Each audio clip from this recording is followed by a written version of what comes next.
Der Kampfpanzer Leopard 2 Keiler, or the Leopard 2K, was the second biggest step in refitting the modern German military with sustainable tanks, the first of these steps being the production of the Leopard 1.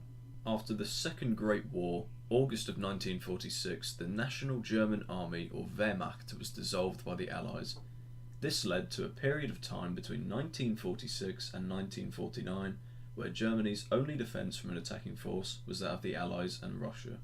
The Allies occupying West Germany and the Soviets occupying the East. However, in 1949, two states emerged in Germany, the East known as the German Democratic Republic, or the DDR, and the West known as the Federal Republic of Germany, or the BRD. During this period of time, the Cold War was occurring, and will continue to do so from 1949 to 1991. After the Second World War, the United States sent West Germany tanks to defend themselves.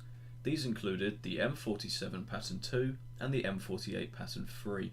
On the 12th of November 1955, West Germany began recruiting for its new army, and East Germany began to do the same in 1956. NATO allowed Germany to build a local defensive force to defend itself from the Soviet threat.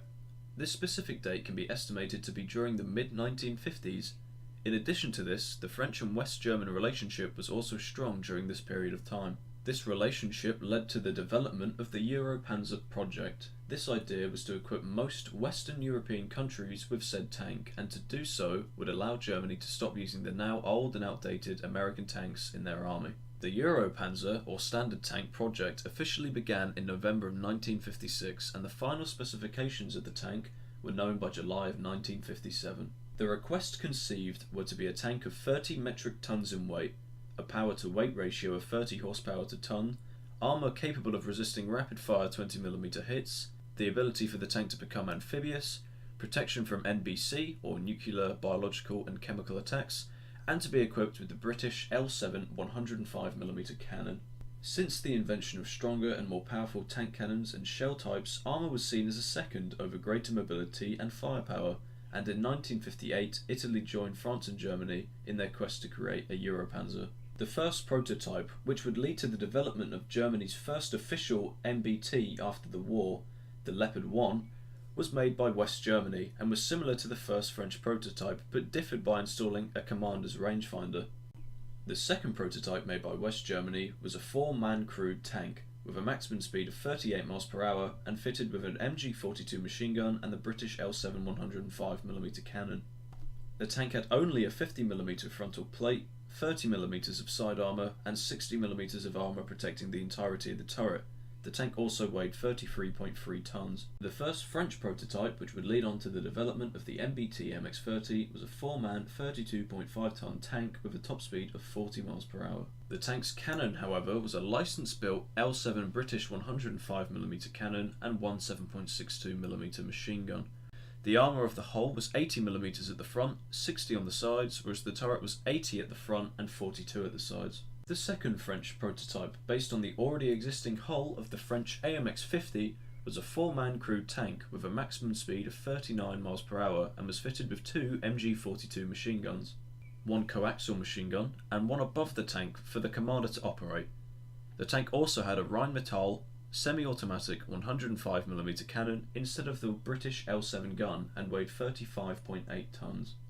The tank's armour consisted of a 50mm frontal plate, 25mm of side armour and 60mm of armour all around the turret. The attempt to create a Europanzer was stopped in 1963 due to financial complications, political considerations and the inability to create a successful prototype. The project lasted approximately 6 years, and from the knowledge gained by Germany during these collaborations, the first solely created German MBT was built, and thus in 1964 the Leopard 1 prototype was created. After the announcement of Krauss Maffei producing the Leopard 1, the United States of America was so impressed they requested to join forces with Germany in an attempt to create a joint US and German tank to combat the increasing threat of Soviet tank design. The M60 was the newest MBT created by America at this time. However, both the Leopard 1 and the M60 were outclassed by the new smoothbore cannon on the Russian T-62 MBT. An upgrade plan was thus proposed for the Leopard 1, but it appeared that this upgrade would not be worthwhile, possibly due to financial reasons. This new tank was to be named the MBT or Kampfpanzer 70. 7 MBT 70s and 7 Kampfpanzer 70s, 14 in total, were created. Although the tanks should have been carbon copies of each other, they were not. The hulls of both tanks differed slightly, and the weaponry used was also different, along with the horsepower to ton ratios of both tanks. But all in all, these two tanks were the same. The project was extremely ahead of its time, taking advantage of spaced armour, auto-loading systems, hydraulic suspension and automated gun platforms. The two tanks had a 20mm autocannon on the top of them controlled by the commander, a complicated and ultimately flawed system that overcomplicated the tank. The tank also had none of the 3 crew members in the hull of the tank. All 3 of the crew were placed in the turret of the vehicle. The tank's armament, speed and armour was also impressive for its time of 1965.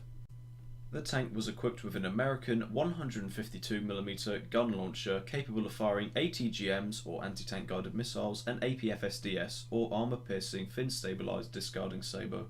The tank's top speed was also 43 miles per hour and had excellent manoeuvrability. The tank's secondary armament included a 20mm autocannon controlled from the inside of the tank on the roof of the vehicle and a coaxial 7.62mm machine gun. Many systems were trialled during the project, and although the remarkable achievements made by both the United States and Germany, the project was still a failure. The 152mm gun launcher was extremely troublesome. The tank's ATGM ammunition would often fail if it would come in contact with water, which was a problem due to barrel residue.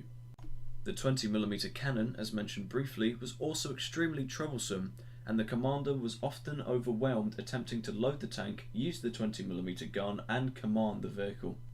The initial weight of the vehicle also increased from 46.3 tons to 54. The American turbine engines would often fail due to the requirement of clean air in order to produce power. Overall, the cancellation of the project happened in 1969 due to many technical difficulties, although the biggest problem of all was due to the financial issues the project erected. The MBT-70 and Kampfpanzer 70 project was nearly 5 times as much as predicted, equating to $303 million or in today's money $1.1 billion. The project was not a complete failure, however, as the MBT-70 assisted in the development of the M1 Abrams and the Kampfpanzer 70 in development of the Leopard 2. After the joint American MBT-70 and German Kampfpanzer 70 project was over, the Klaus Maeffer company began working on a new project, the Leopard 2. This new project began in 1970 and the first prototype was ready in 1972 and was known as the Leopard 2K. The Leopard 2K was equipped with a similar system to that of the Kampfpanzer 70 in terms of the 20mm autocannon mounted atop of the vehicle.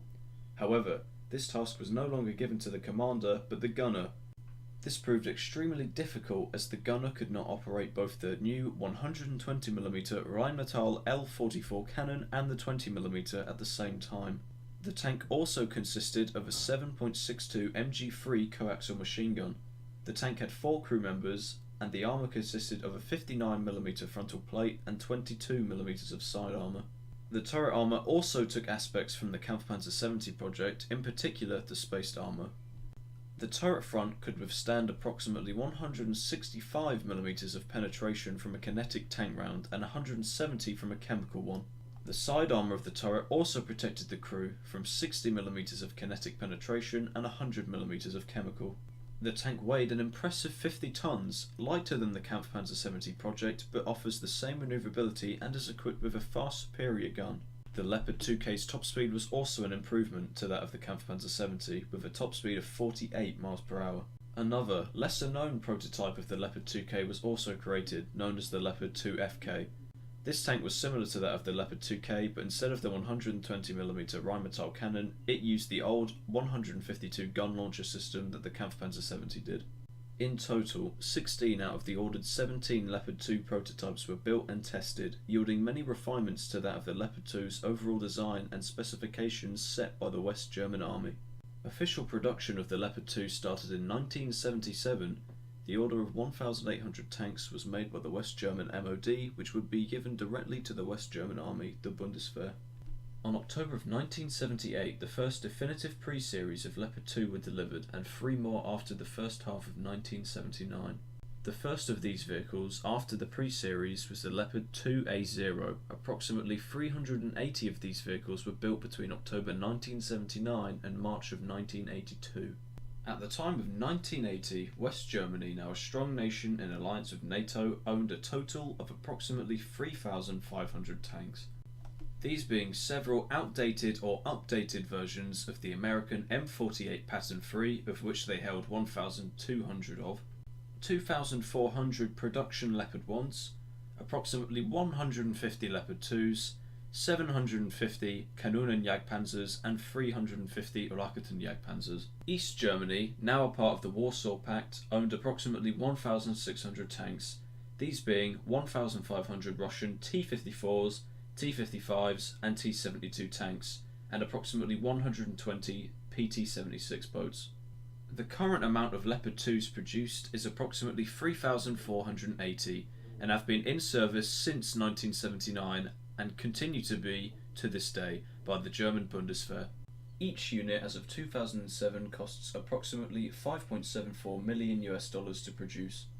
The weight of most Leopard 2 tanks are now well over 50 tons, the most being over 60.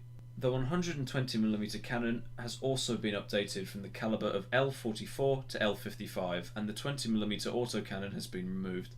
The tank's armour has also drastically increased, the front of the tank's hull being approximately 700mm thick against kinetic rounds and 865mm against chemical, and the sides being 95mm against kinetic and 250mm against chemical. The turret armour of the tank, frontally, is approximately 1,380mm thick against kinetic and 2,380 against chemical. This amount of protection is only possible due to the addition of add-on spaced wedge panels covering the front and sides of the turret. In conclusion, with all these fantastic points which make the Leopard 2 what it is possibly the most formidable main battle tank to this day.